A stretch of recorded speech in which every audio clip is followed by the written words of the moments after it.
Okay, hi everyone, thanks for coming. We'll just wait a little bit while we admit a few of the stragglers and we'll jump straight into it. Okay, seems to be good. Cool, so welcome to the Race and Climate Justice group and the meetings that we do. This session is on solutions. We're also looking at what is solidarity in practice. Just quickly, I'm going to go over some of the principles that we work by. So we value collaboration and open learning to share, recognize the vast knowledge and skills within our communities, centering those who are most marginalized and mobilizing Black and Brown communities to take effective action for reparatory justice without extractivism or re-traumatizing, and also using the principled space guidelines derived from work by Hanali Ramos and BARC, which is being aware of one's privilege and when one needs to step back so marginalized people can lead. Just a quick bit about the Rcj Space. We deliver talks and trainings, co-designed and facilitated workshops twice a month actually, don't we? Mama D does a special deepening session every month as well. And yeah, we try and keep our learning spaces open to individuals, communities and groups within Leeds and beyond.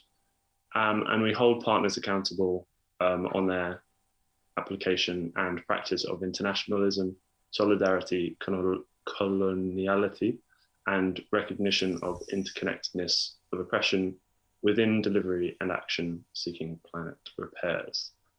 So that's just a little bit about the kind of principles and practice of this group.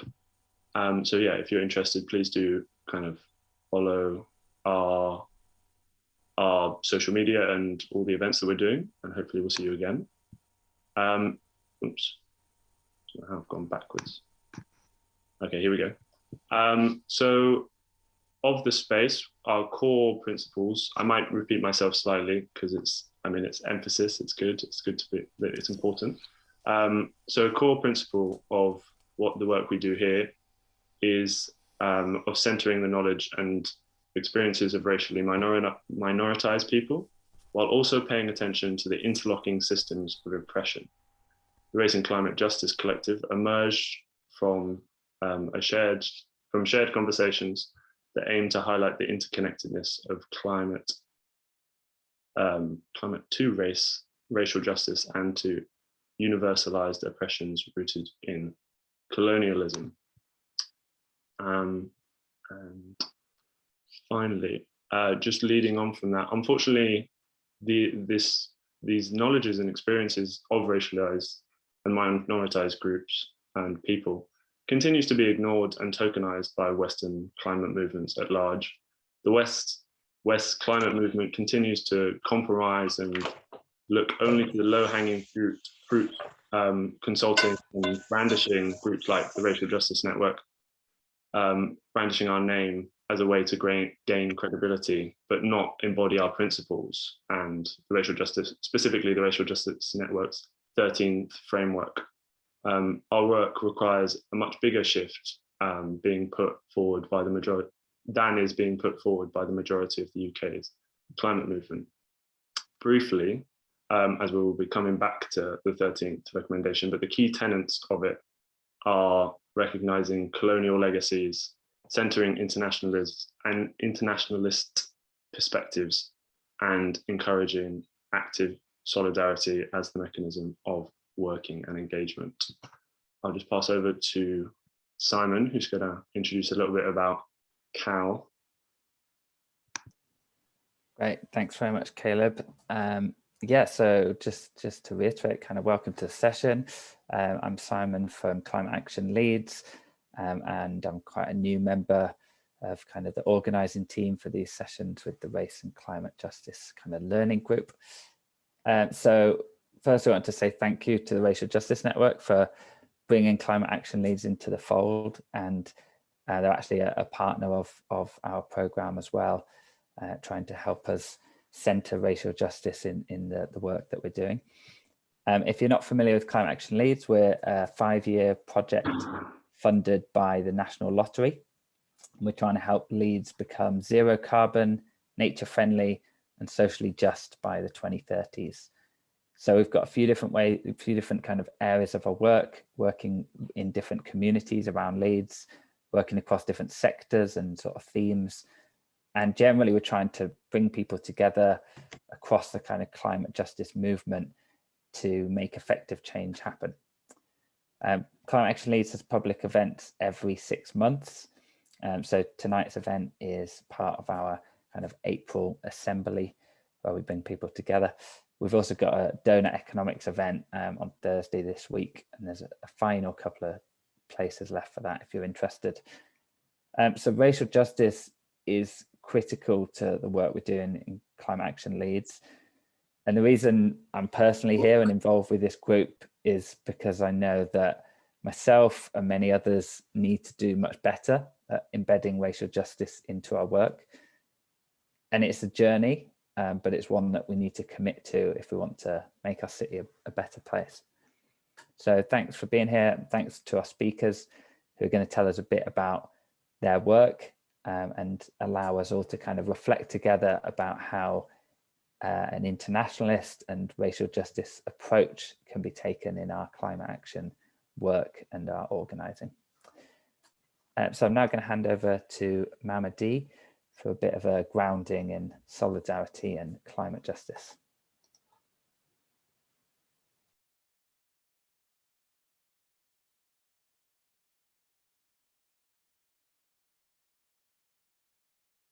We can't hear you yet, Mamadi. Right, can you hear me now? Yeah, that's great. Right, I'm going to try to speak up so that you can hear me well, because my microphone's not operating optimally. Thank you so much for the introduction, Caleb and Simon. And let's go into the groundings. An unusual word, groundings. What does it mean, groundings?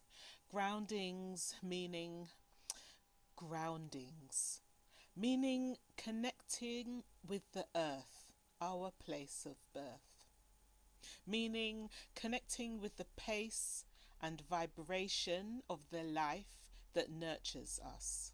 Meaning relating to that which is below our feet, which holds us up even though we step on it.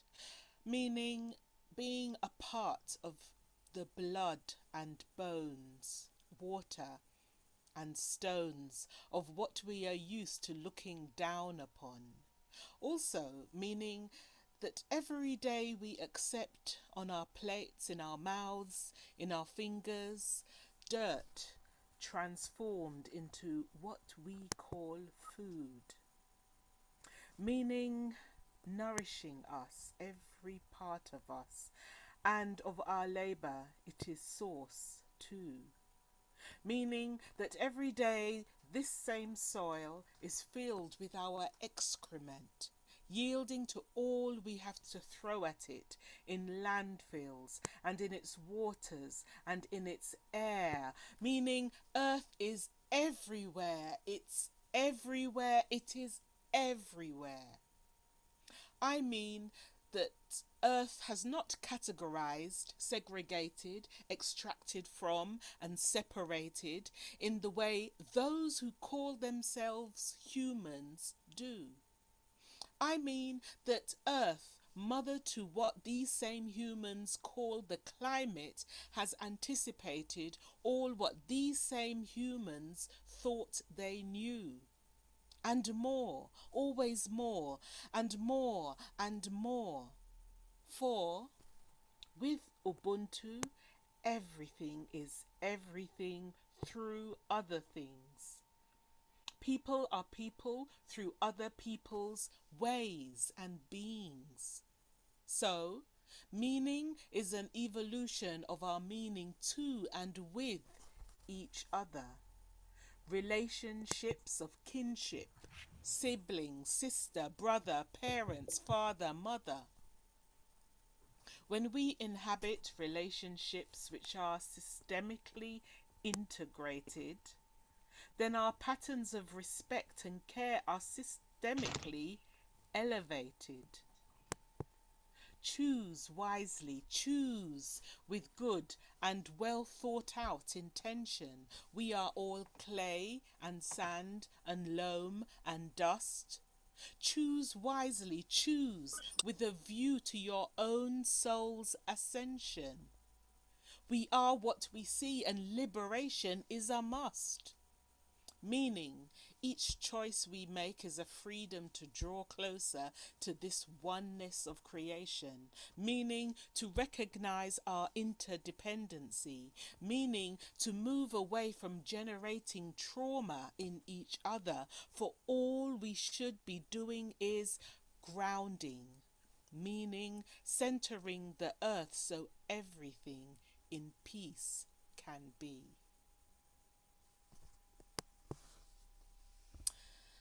And with that, I'm handing back to you, Simon, for the introductions of our esteemed visitors. That's wonderful. Thank you so much, Ramadi. Okay, I think our first guest, so we've got four speakers today. As we mentioned, they're going to give us a bit of a flavour of the work that they do in climate action, climate organising. And we've asked them to just give us a flavour of their work, maybe some kind of examples of the kind of climate justice solutions that they're trying to bring about and implement. We'll, after we've heard from each panellist, we'll have a brief recap about the 13th recommendation framework, and then we'll be going into breakout rooms. The speakers will be in one breakout room each, and we'll be inviting kind of discussion there about how, as I say, a kind of racial justice perspective and approach could be incorporated to the work of each of the speakers, but also of the work of the people that are there in the breakout room with you. So yeah, big thank you and welcome to our speakers.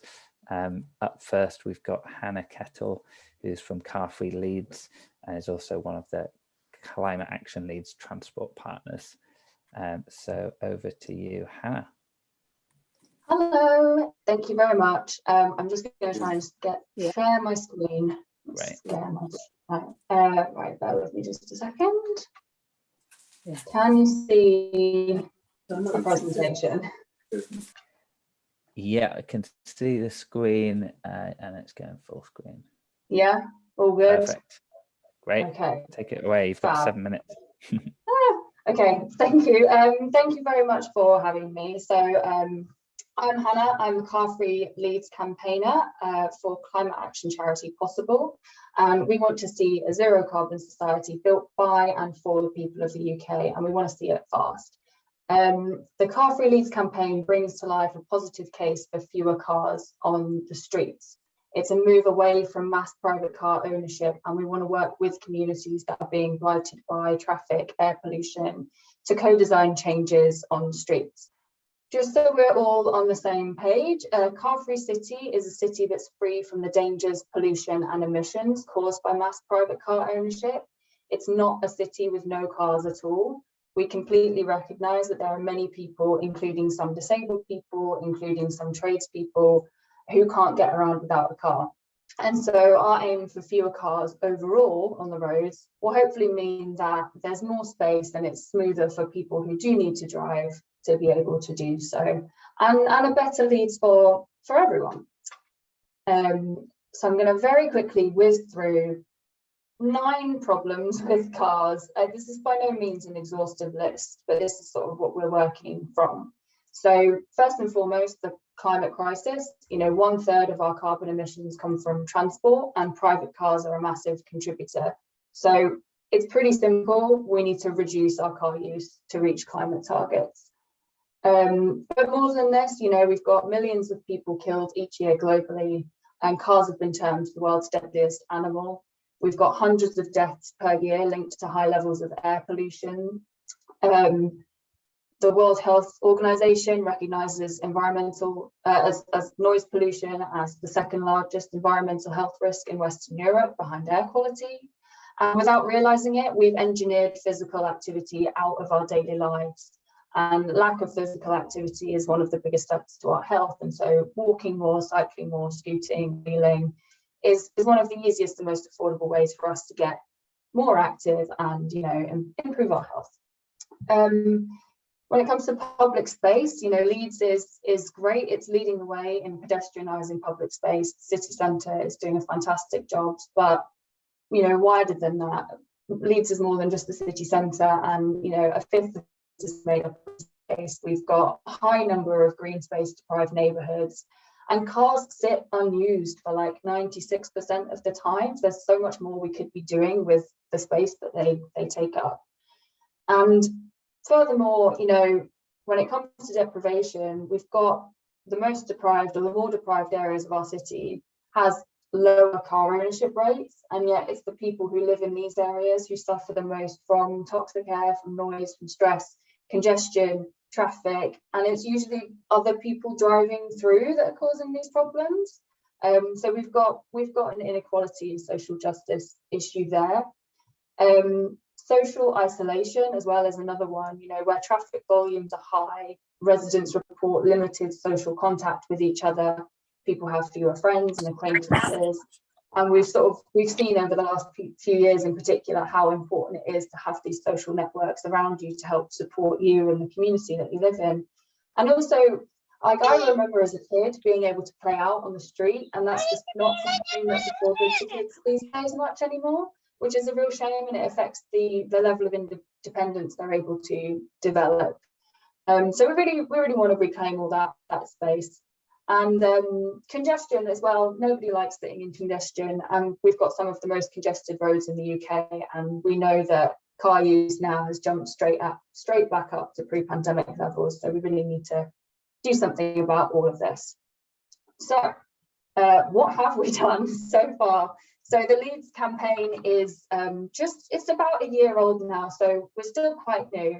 But so far, one of the things we've done is we did a survey around traffic filters, kind of off the back of the active travel neighbourhoods that went in over the course of lockdowns. There was a bit of controversy surrounding some of the ones that went in, and so we decided to survey people who lived on streets where they already existed, because traffic filters are not new. They've been around for decades and nobody bats an eyelid about them. So we thought, well, let's talk to people who live on the streets where they already exist and see what they think and how would they feel if they were removed, you know. And overwhelmingly, people wanted to keep them. Over time, people grew to love their filter more.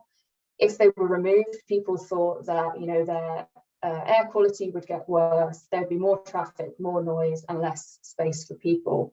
So that's one thing that we did. Another thing that we did was a Going Car Free project, where in January, we hired a few research participants to actually go car free for 3 weeks and report on how they found it. We're still analysing the data a bit, and hopefully, and in June, the plan is to do a wider, like, kind of car free pledge challenge and get more people on board and actually try going car free, because one of the things we found was that it's easier than people thought it would be. And we saw a lot of positive change in people's moods and habits, and people, and, you know, they got to their destinations just as quickly, if not quicker, using other modes. So that was a really exciting thing that we did, and looking forward to the next half of that one. We've also got traffic counters. So I've got 10 traffic counters that are going into different neighbourhoods. Some are going into Kirkstall, some is going just between Kirkstall and Walsworth. I still have some spare, so shameless plug, if anybody here would like one, please let me know, and I can get one to you. And the idea is that they're going to support sort of positive change, or support people to encourage the council to change the way the streets are kind of structured, and support anecdotal data, you know, because people might say that there's a problem on their street, and the traffic counters will hopefully support that. Another project we're doing is about parklets. Parklets are repurposed parking spaces.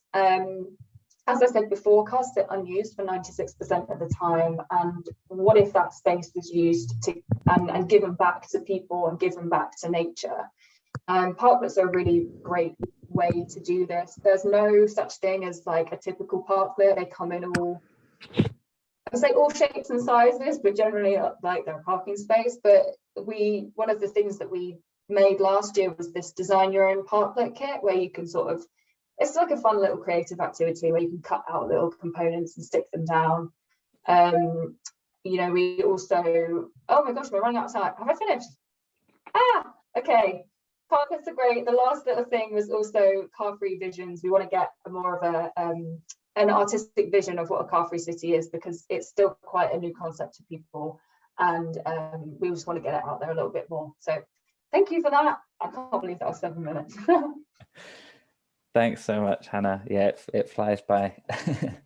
That's great. Thanks very much. We'll move on now to our second speaker, who is Naomi Brown, who's from Climate Action Leeds, who's a transport partner there. Over to you, Naomi. I'll start the timer. Thanks. Thanks, Simon. Hi, everyone. So yeah, as Simon said, I'm one of the transport transition partners with Climate Action Leeds, and Hannah, who you've just been hearing from, is the other one. So we work together in this role. So as you might, as you know a little bit about already, Climate Action Leeds has quite a, a broad ambition to work towards a nature-friendly, socially just and zero carbon Leeds by the 2030s. And our role as transport transition partners is to achieve that vision, but specifically within the transport sector, or at least to support achieving that vision. Obviously, it's going to take everyone, and that's kind of where we come in. So yeah, our mission is to bring together partners across the sector to support and to build a movement for sustainable transport. One of the ways we aim to do that is by holding public events, a couple of larger events each year, which bring together partners, and smaller network meetings to kind of deepen the conversations around specific issues.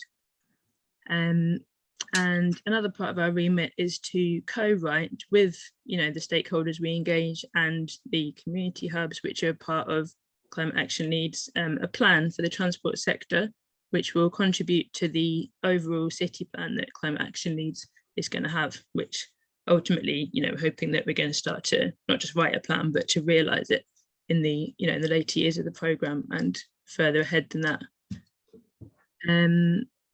And so a little bit of context, what do we think, a zero carbon, nature friendly and socially just transport sector would look like? So at the moment, I might even go over a bit of ground that Hannah said here, but transport is the largest emitting sector in the UK, other than energy generation. It's responsible for over a third of greenhouse gas emissions. So one of the things we really want to see is modal shift. So that refers to, a shift in the way that people get around. So we're hoping to see a transition to active travel, which is like cycling, wheeling, walking, more specifically like cycling from a wider section of the population. We, as you might guess, want to see better public transport and again, reduced private car use. Another aspect of what we are hoping to kind of support is a broader engagement in local democratic processes. So that would look like kind of improved and more meaningful access to decision-making forums, whether that be sort of local council or other, other aspects of local authority or within private companies, because we believe that the more people are involved in decision-making, the more the barriers that different people face to getting around will be addressed in, in the infrastructure or the services that are in place. Another aspect of what we, what the change would look like would be the environmental outcomes. So that would be reduced pollution and reduced congestion in the city. And so a big part of our theory of change as transition partners is collaborative working.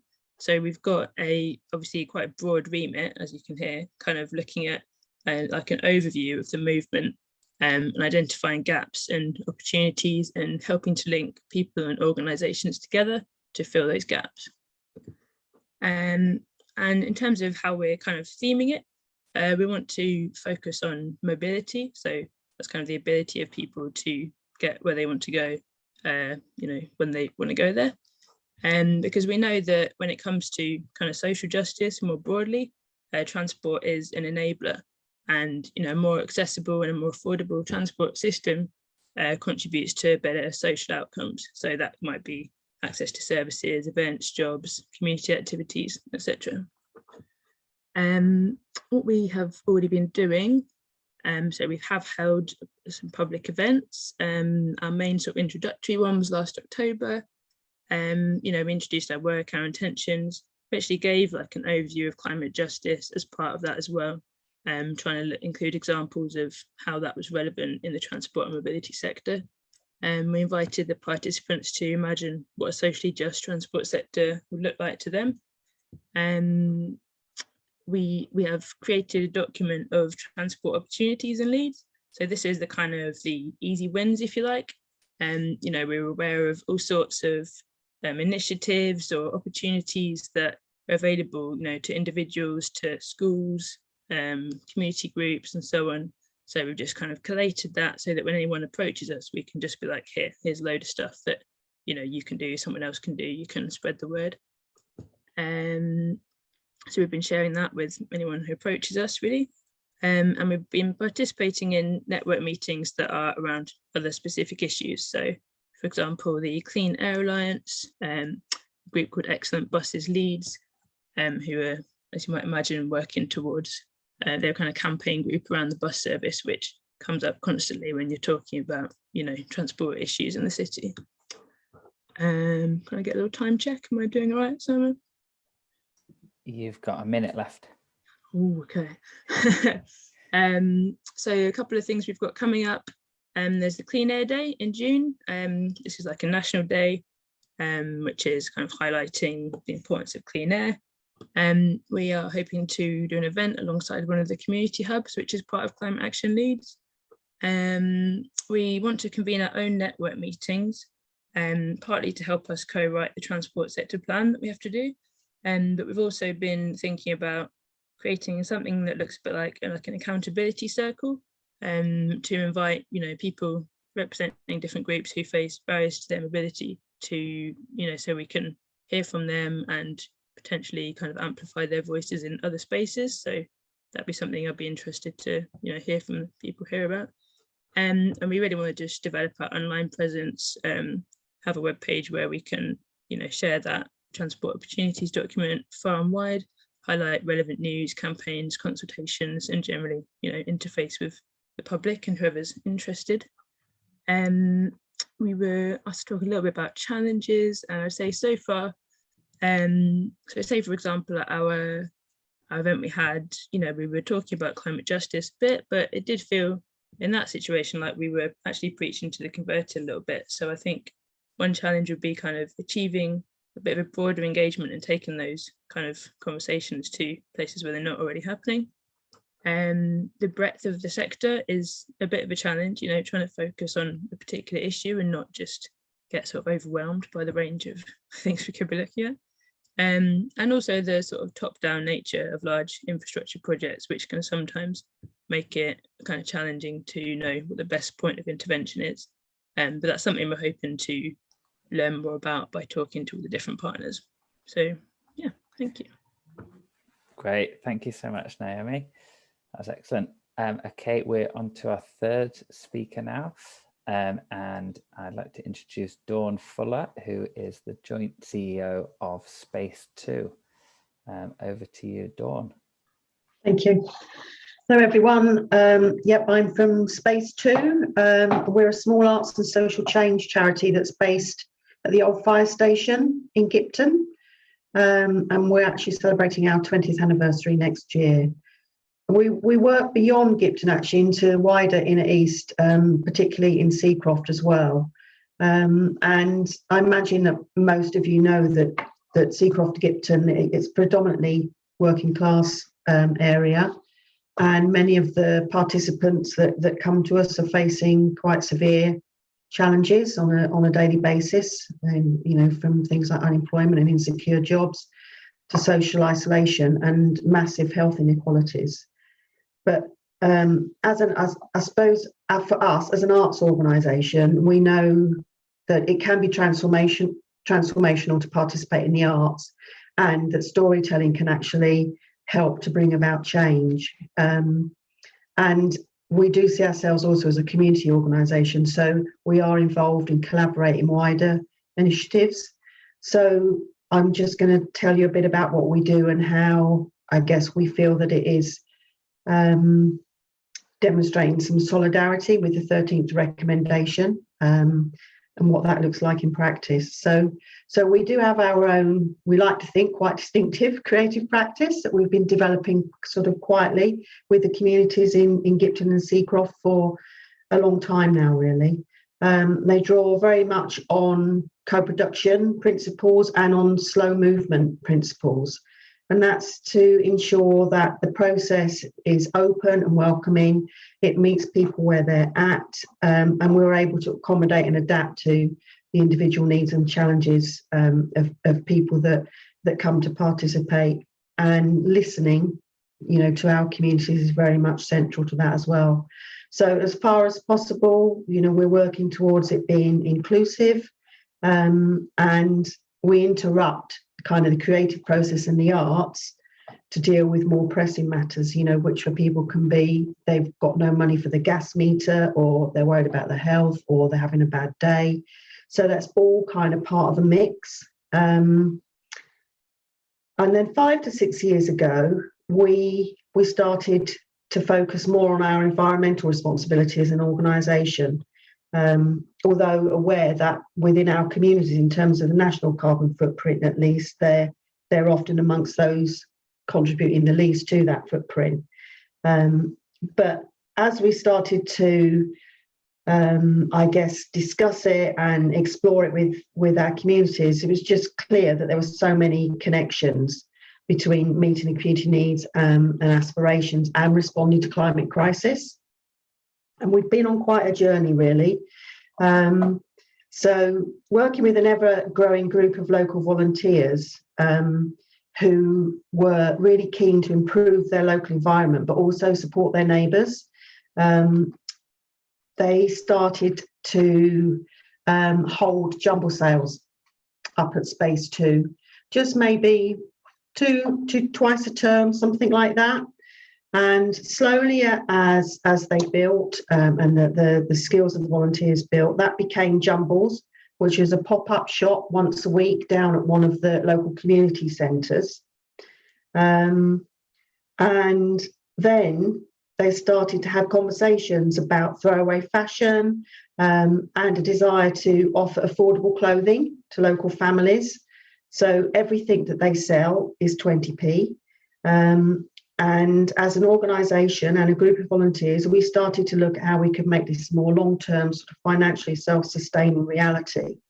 And also how from there we could, I guess, stimulate conversations within our communities about climate justice and making some of the global connections, and also galvanising more social action locally. So we got some funding to be supported by Waymarking Community Interest Organisation, and they sort of specialise in neighbourhood economic development and circular economies, and run a year-long training programme with staff and volunteers coming together to receive the training. And we learnt about local economies, circular economies, and also reviving some traditional craft skills that enable repairing and upcycling of a range of clothing and goods. And it also included learning trips to go and visit other groups and in similar communities who were trying to do similar things. And that actually it is where there was an almost overnight transformation when all of the volunteers in Clothing Rebellion, which is what Jumbles has now become, are women, and they went off to another women-led organisation in Grimsby to look at what they were doing, who are kind of ahead of us in terms of how they're developing. And And I think it was probably on the minibus back, they were like, we're not jumbles, we're Clothing Rebellion, and completely started to really integrate that idea of what they were doing for their community with climate justice as well. So that's been amazing. And that group just keeps going from strength to strength. And it's now kind of just attracting people almost, well, I don't really know how, because we don't kind of promote it massively, but, we have crafters come into the group. So during the pandemic, there was a leather worker who was made redundant. She came to the group and she's teaching the women skills, and she was also able to bring, leather offcuts and things.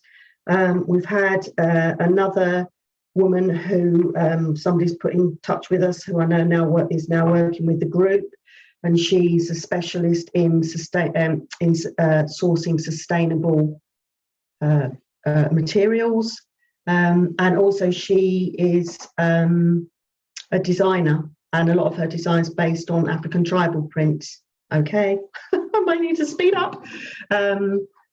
Which actually, in terms of bringing that sort of common humanity, with an international perspective, because we've been working with artists and local people to come up with some material that reflects East Leeds heritage.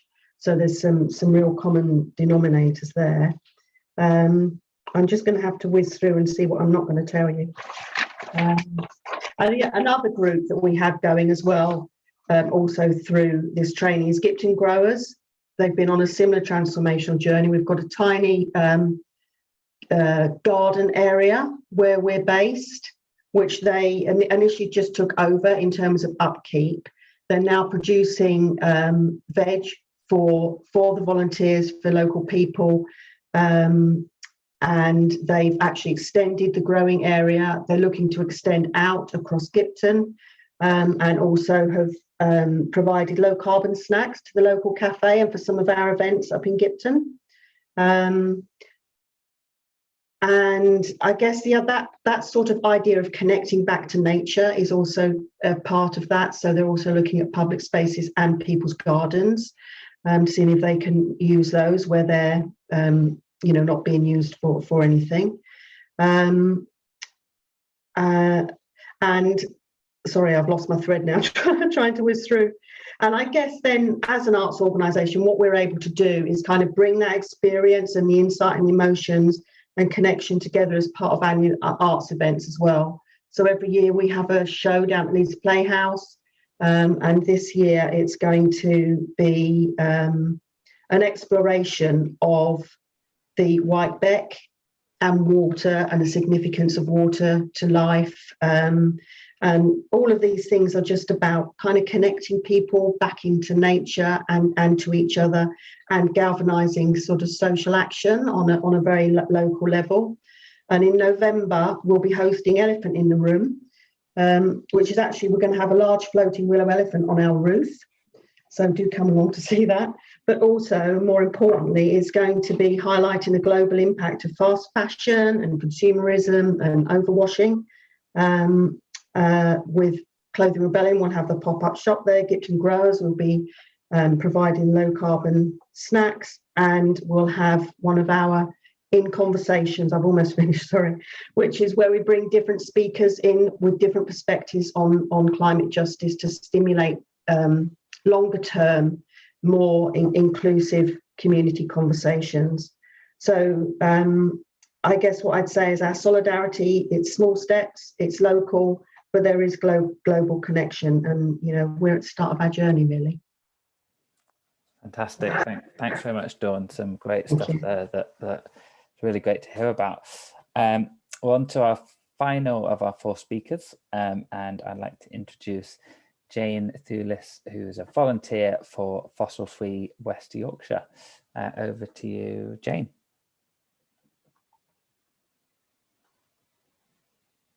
Thanks, that's brilliant. Caleb, can we show the pictures at the end? Is that okay? Yeah. Thanks. After you've spoken, do you mean? After I've spoken, we'll just whiz through them. Thanks. Yeah. Sure thing. So thanks very much for inviting me. It's just great to be here. I'm Jane Thules, from Fossil Free West Yorkshire, based in Bradford. And we're a group calling on our councils who we vote for to take action via their pension funds, the West Yorkshire Pension Fund, which is where our councils have most of their money, to get them to stop investing in fossil fuel companies, because these companies are driving the climate crisis. This crisis is a racist and a classist crisis, because those who will be worst and are being worst impacted first are the poorest in the world, people of colour, women, those who have used the least resources and who have done the least to create this situation. As Asta Stanford-Hosey from the RGN says, many of us are complicit in the destruction of the earth. It might be we don't know this and we don't know how to change it. The status quo is toxic, but another way is possible and it's necessary. We are powerful, we can be part of the change, and that's what I want to talk about. So we know action on the climate crisis is urgent. A recent report from the world scientists, the Intergovernmental Panel for Climate Change, said, any further delay in concerted global action will miss a brief and rapidly closing window to secure a livable future. And the UN General Secretary, Antonio Guterres, has said, the world's biggest polluters, so the fossil fuel industry, are guilty of arson on our only home.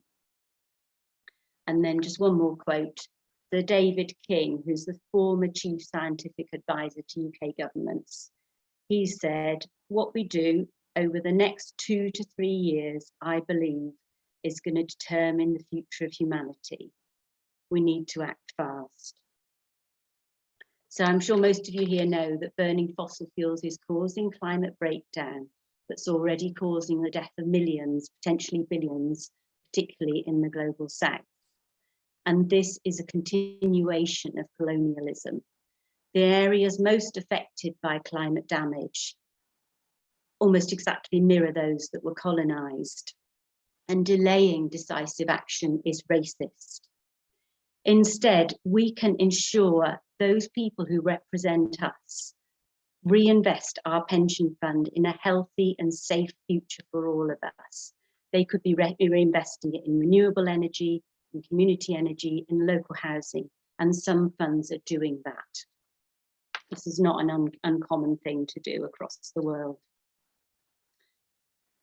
So just another quote that I like from Antonio Guterres, the UN General Secretary. He says that the prosperity achieved across much of the Western world was only possible through the exploitation of African slave labour and know-how. We must reverse the consequences of generations of exploitation, exclusion, and discrimination through reparatory justice. Now, I believe divestment's one way to do this. It means selling our council-owned fossil fuel investments. Money talks. Divestment makes the news. It shows it's possible to move off oil and gas and to embrace our common humanity, creating a world where we will all thrive. It's not difficult to do. I mean, there are investments out there that will bring in the same amount of returns as fossil fuel investments. They're actually better investments to have. They're less financially risky. And personally, I feel excited that we, through our councils, have power to act on the climate crisis via this way. And in the past, UK councils have led on vital change. They've done this before. So, for example, councils in the UK were some of the first institutions in the world to commit to divestment in opposition to apartheid in South Africa in the early 80s. And this action was vital in strengthening opposition to apartheid and led to ultimately changing legislation. So this can happen for climate too. For me as well, divestment's about showing we believe Black Lives Matter. So you get everybody saying at the moment that they think Black Lives Matter, but certainly seems to me our elected representatives are not actually putting that into action. So it's people of colour who are most harmed by burning fossil fuels, both here in the UK and in the global south. And we can give a powerful message that we can create a safer world for all, that puts people and our planet first if we demonstrate we want nothing to do with the evil fossil fuel industry and we don't want their dirty money. So because investing local pensions in fossil fuels is contributing to climate breakdown and air pollution, as well as contradicting local, national and international commitments to tackle climate change, it's also putting members' pensions at risk because fossil fuel investments now pose a dangerous long-term financial risk to investors. So actually, several local government pension funds across the UK and the world are already divesting from fossil fuels. And you probably know that we in West Yorkshire would also be harmed by climate breakdown if we don't act radically now, because things are just, you know, sort of stacking up. It's all happening very fast. We're one world. We depend on each other and the earth. We will all experience food and water shortages, a massive influx of refugees, and those who survive this crisis will be the very rich only. We will be fighting for bread in Morrison's. So this West Yorkshire campaign is proud to be supported by 12 local MPs, the West Yorkshire Mayor, over 80 West Yorkshire councillors, and recently all the West Yorkshire councils voted for the fund to divest. All that's needed is to make it happen. As well as being a time of crisis, I see this as a very hopeful time when we have a chance to achieve a safer, fairer world, one that enshrines the values of the Racial Justice Network and climate reparatory justice. So I'm just going to ask people to do a really simple thing. Please join our mailing list right here, right now. I'll put it in the chat, and it's on the PowerPoint, it's the last slide, because we have some simple, easy, but powerful action planned, some in person, some online, and we can tell you about it if you're on the mailing list. I think it's time those who claim to represent us acted in ours and the world's interests, because we are one. Let's think globally and act locally. Thank you. Perfect. That's right on time. Do you want us to just quickly go through those slides, or it's up to you? Maybe some of those really nice pictures at the end of people supporting us in, yeah, that's a lovely one, I think, in West Yorkshire. And then there's United People's Movement is the next one. I think Penny's on that one. Yeah, so, and then are there any more pictures? Yeah, this was when Bradford got together to celebrate COP last year. So sometimes it's nice to see pictures. And then the last slide has got the link that I'm really hoping people will sign up to, because we've got some great actions, really simple actions coming up. But we just want to get there now with this. We want it to happen. This campaign's been going on 6 years. Thank you. Brilliant. Thank you so much, Jane. Yeah, if you want to put that link in the chat, that would be great. Will do, yeah. Great. Okay. Thanks to all our speakers. That was really excellent. I believe I'm handing back to Caleb now, and we're going to hear a short recap about the 13th recommendation framework. And then we'll be putting people into breakout rooms so that we can chat to the speakers and reflect a little bit about how we can implement some of this thinking. Over to you, Caleb. Thanks, Simon, and thanks everyone who came and spoke. Those were some really great and interesting. I mean, I don't live in Leeds anymore, so it's really interesting for me to just keep up with what's going on or catch up. Okay, so just quickly on the 13th Amendment, the 13th recommendation, the term came about when the Racial Justice Network was asked to contribute to the formation of these 12 recommendations that the Leeds Climate Commission came up with. The 12 recommendations that were made or eventually made contained nothing that Penina and Sai from the Racial Justice Network contributed. And so kind of as a response to that, the 13th was born as a way to try and get Leeds and the UK climate movement to take internationalism, colonialism and solidarity more seriously. So what do we mean by internationalism? We often say Leeds is not an island, because the climate emergency is not going to be solved by tackling local issues in Leeds, or only tackling local issues in Leeds. And we need to be serious about making sure everybody understands this, and that we must strive to platform and listen to the knowledge and experiences of those who are racially minoritized internationally. This is the essence of the phrase, think global, act local, which Jane also used. If we were really listening to global voices, we would understand that before we can tackle climate change, we need to deconstruct colonialism, neocolonialism, and heal. So also part of the 13th recommendation is a line about colonial legacies. As I'm sure many of you know, how, like the UK, Europe, the West have and continue to violate and abuse the global South. They use economic and physical violence to intimidate and control the resources of these countries. Think mineral extraction to power your phones and electric cars.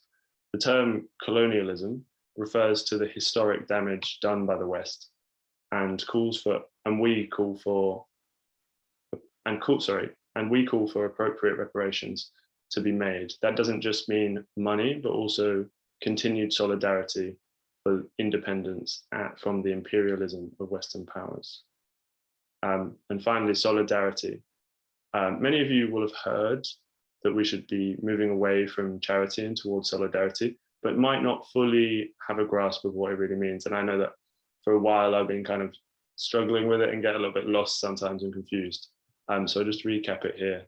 But solidarity is the understanding that the problems are external to racially marginalized communities and these oppressed communities, that the problem comes from colonialism and that has been imposed on these communities. Solidarity means that, so I'm going to say communities a lot, but here we go, means that communities are doing the work that needs to be done, and what you or we or all of us can do is to support in completing those activities rather than trying to replace or kind of impose a solution that you might have thought of, but it's much more effective to support those communities to do the activities within their communities that they already know will work and benefit for them. And it also means being accountable to the communities and not the board or Western academics or other Western powers. Okay, that's the little recap. I think I'm passing to Mama D.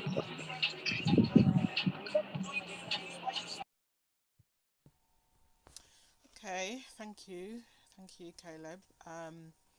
It's good that the 13th framework stays there so people can be thinking about it as we go into breakout rooms. We're running a bit over time, so I'll be very brief.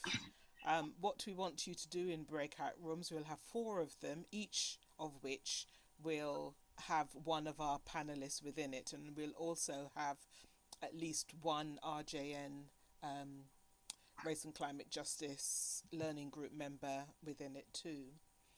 And what we'd like you to do is to consider reflecting on what each of our panelists has shared about their work and its impact, to consider 2 things, and I'll broadcast it in these in the breakout rooms too. What has been presented by the panelist has been pro or in support of the 13th recommendation framework as presented by Caleb, and what still remains to be done with the work that the panelist has represented, that can go further to support the 13th recommendation framework. So what is pro, what can be endorsed and congratulated, and what work still remains to be done. We want this to be supportive of the work that the panelists have been doing, not just, critical without a bottom. It needs to, it's to be supportive and to help their work to be even better than it is already. So Simon, if you could create those 4 groups, and also I'm asking for one person in each of the groups to please take clear notes on those 2 points, you know, what is pro and where there still needs work to be done, because we're going to have to be fairly swift in our discussion afterwards. So 15 minutes in the breakout rooms, good discussions, I'm wishing you good discussions. Yes, about the, sorry, if somebody could they mute themselves, please? Interruption there. So yeah, so if you could have good discussions. Simon, have you set up the groups? Yeah, I'll open them now, and Caleb's put a link to a Jamboard, so that's just somewhere people can add those notes. You can just add a sticky note. Okay, I'll open the rooms now. But if you can't access the Jamboard, just put your notes in the chat or share them in our groups. When we come back to discuss. Great. Okay, we'll send you into those rooms. There's a couple of people who I think are busy doing things, so no worries if you can't participate in the conversation. But we'll see you again in 15 minutes.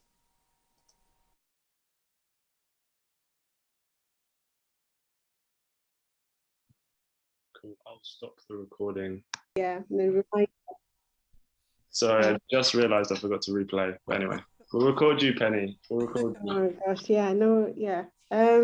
Yeah, thank you for all of what's been shared. I've kind of been taking it all in and appreciating all the perspectives and the views that have been brought in. I think when we were deciding on or trying to think of who to invite to speak, the breadth of different maybe experiences and different things that people are doing, but also geographical areas and communities that people are working with is kind of been showcased as well. So I really appreciate all of the speakers and what you've been able to bring in, but also the organizers.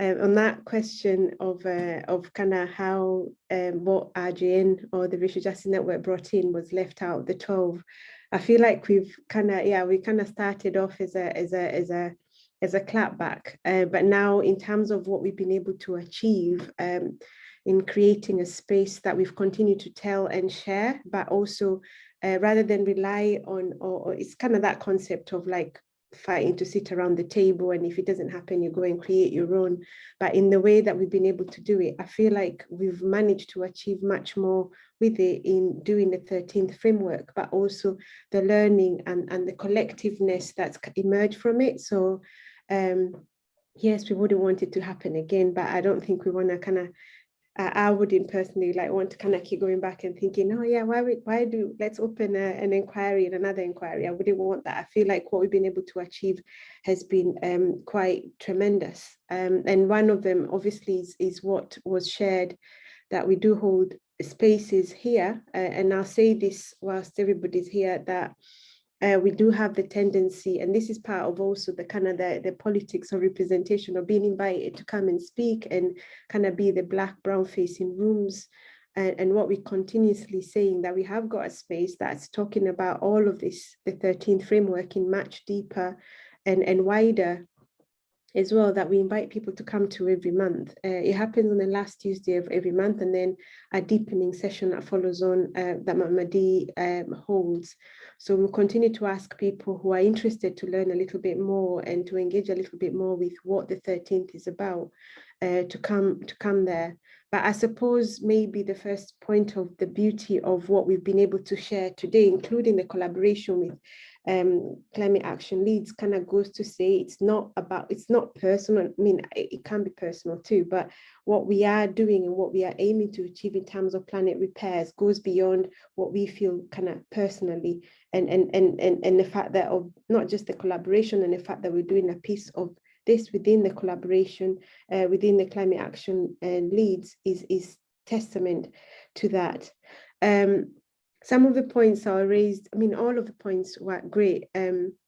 but and I don't want to repeat all of them, but in terms of how the 13th applies, because the idea has been for us, and the question has been, how do we embody and how do we embed the 13th framework, which is very much around the colonial legacies, internationalist perspective or analysis within the work that we're doing, but also understanding the interconnectedness of the interconnectedness and interdependence of oppressions and struggles with what we're doing. So the ideas have been shared of like, yeah, not doing cars, and then electric cars has been shared there about phones and stuff, is also still coming at a cost to the global south when we're thinking about the batteries, when we're thinking about where do we take that fashion, that fast fashion that we get rid of and we kind of change our clothes, where do those clothes end up and whose industries do they destroy? And I suppose in a big way, even as I was listening in the breakout room that I was in, there was something around, we're still working within and around a capitalist model, which is flawed, which means that a lot of the solutions that we're still coming up with, unfortunately, are not necessarily doing the best for our communities and those communities who've done the least. Again, and that was repeated here, the people who are feeling the worst impact are people who've contributed the least to the damage. And the idea of what we are trying is to remember that, because there are no borders in terms of climate destruction. So whatever we do cannot be in silo or in little corners. It has to be thinking bigger and wider. And that idea of the continuation of colonialism, as Jane put it and others have repeated, means denying doing that is doing an injustice. We're doing nothing. And for us, a big call has been, in terms of what we're asking people to do, is how and who's involved. For example, when we're talking climate, who's involved in a nationalities bill, who's involved in who's aware about the forced displacements and the migrants who've come in the country and what experiences that they are having, how much of what we're doing within the climate do we reflect as a connection to that, or the health inequalities that we've seen, the global inequality that we see around us, how much of us or our knowledge gets or reaches that? Because if we're only thinking similarly of only addressing locally, but also as climate is just climate, we're still not doing anything. And it's really good to hear like all of the examples that have been shared. And the call really is about centering the most marginalized, because if we do that, we don't have that thing of leaving anybody behind. But it also implies a deepening knowledge of oppressions of others that are not necessarily of our own lived experience. So applying that internationalist thinking, analysis and actions, and I think it was shared around social justice. What does social justice look like? We have to continue to do that. The point that Jane made, and I think we all say this because our JN's main thing is address colonial legacies and kind of fighting for racial justice, is the prosperity and everything we have here came at a cost. And that cost is being felt, continues to be felt. So, and we have been, and I think that one was one that I always remember about our complicity in these oppressions. So hearing all of that's been shared and the fact that there are these spaces that are there for people to deepen, to open up, to share with others and learn, because the way the 13th, because it's not just the 13th framework that we talk about, is also how the space that we hold came about as well. I think we met just before the pandemic or the lockdown. And then since then, we've stayed online and we facilitate and hold spaces covering different topics, but the facilitation is rotational. So it's not the same people, but we continuously continue to invite different people, because we're not the knowledge holders. I know little and somebody else knows little, and but combined in terms of how we change structures, we can do much more. And that invitation, because I think the challenges I have even in those external spaces is assuming knowledge is being held in a certain space by a certain person. So if we continue to do it like this, then we're likely to do more. And yeah, sorry, I've gone over the time again. So I'm going to say thank you for all of the people who attended, and thank you for the invitation to collaborate, and also for all that you shared. I didn't have the link to share for Mamadi's session because I think that might be coming up soon. in the next few days, and Mama D, maybe I'll pass on to you to just end on that one because I didn't share it in the chat. But you're welcome to join us as many times as you can. And thank you and have a good evening. Can't hear you. Thank you so much, Penny. As usual, a magnificent summary of everything that has been shared and more. Yes, you're very welcome to come to the Soul Deep session on the 13th of May. It will be it's already on the Racial Justice Network website and Instagram, so you can find the links to the Eventbrite there. We welcome you to deepen these discussions, to have to contribute to the deepening of the discussions and the sharing of it. And I see that Simon's put up the Climate Action Leeds Donut Economics how do you call it, session. It's bigger than a session on Thursday, and the details are in the chat. I'm rushing to another meeting, so I can't even find the link, but it is on Instagram and it is on the Racial Justice Network website, talking about colonial time and colonial space, which will hopefully help deepen your understanding of all of the things that we talk about when we mention the 13th recommendation framework. So lovely to have you all here, and we hope to see you at other sessions. Bye. Goodbye, everybody. Thanks for coming. Bye. Thank you. Greetings. Bye. Thank you. Bye. Thank you. Thanks, everyone.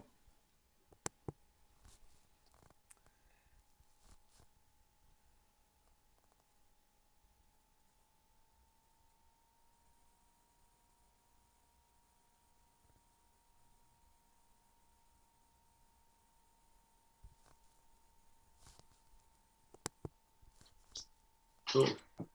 Right, I cannot stay. Well done. Meetings, so. That was such a good grounding. One of your best. Thank you. Yeah, that was so good. It's so poetic. I see what you mean, Caleb, about it being so poetic. That is Melanie, by the way. I'm going to stop recording, so it's going to do that thing where it shouts at you.